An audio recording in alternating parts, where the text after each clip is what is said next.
Just inside the northern edge of the Navajo Nation sits the small town of Halchuta, just across the San Juan River from Mexican Hat, Utah.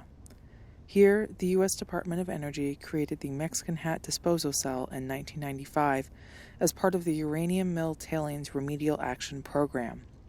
That year, the U.S. government buried 4.4 million tons of radioactive tailings from the surrounding community in a pit covering 68 acres in the desert. This included mining waste, processing facilities, a school building, homes, and other structures infiltrated by radiation. From the nearby tourist attraction of Monument Valley, just 25 miles away, you'd never know it was there. Santa Fe-based artist Will Wilson photographed this site and others as part of a project where he intends to document each of the 523 known abandoned uranium mines on the Navajo Nation that are in various states of treatment by the U.S. government. Wilson, a Dene or Navajo artist, spent his formative years living near Tuba City on the western edge of the Navajo Nation. The sites he photographs, some so large they encompass the town surrounding them, and others just holes in the ground, are remnants of an era of nuclear weapons development and testing that have left the southwest region with a legacy of toxicity and destruction.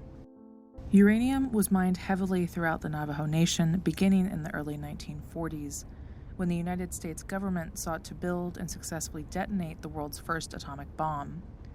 As the radioactive material was extracted and processed by mostly Navajo workers, its particles nestled in their skin, clothing, hair, and lungs, where they would bring it back to their families. A new tower-like structure designed for the Visual Arts Center references uranium and the tower that lifted the infamous gadget bomb during the Trinity nuclear tests on July 16, 1945. In this exhibition, however, Wilson transforms the tower into a harbinger of light instead of destruction. It makes clear that even in moments of darkness, there is the potential for new stories and healing. Wilson also recalls U.S. nuclear history and its contemporary legacy through his new series of photographs titled Survey, also known as Connecting the Dots. As the title indicates, in this project Wilson attempts to survey the hundreds of abandoned uranium mines within and along the borders of the Navajo Nation to create a visual record of the largely overlooked history of resource extraction there. Some of these places, like rare metals in Arizona and Mexican Hat in Utah, have been designated as Superfund sites by the U.S. Environmental Protection Agency, making them among the most toxic places in the world. Wilson uses camera and drone technology to document views of these unseen places with unremitting attention. In this exhibition, Survey converges with autoimmune response, or AIR for short. AIR defies popular tropes of the vanishing Indian and instead shows a post-apocalyptic future where a Dene man, known only as the protagonist, is the lone survivor. Wilson plays the protagonist throughout the AIR series in a performative extension of himself, and we follow their wanderings through landscapes poisoned by nuclear devastation.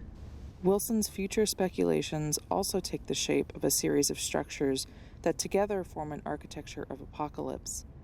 Air Lab is a skeletal steel hogan, a reference to the customary Dene dwelling that serves multiple purposes between home, shelter, and ceremony, and is transformed in one iteration into a greenhouse filled with indigenous plant life and medicines cultivated by Marica Alvarado, a local Lipan Mescalero Apache medicine woman. Her wisdom and healing practice provides a local counterpoint to the widespread ecological destruction highlighted in Wilson's photographs. A second air lab in the VAC courtyard becomes a meditative sanctuary to consider the imbalance caused by resource extraction in Dene lives. Throughout Air Survey, Wilson bears witness to atrocity while also imagining ways out of it. Through photography, installation, and performance, Wilson's work addresses the balance required to maintain ecosystems and the implications of our failure to do so.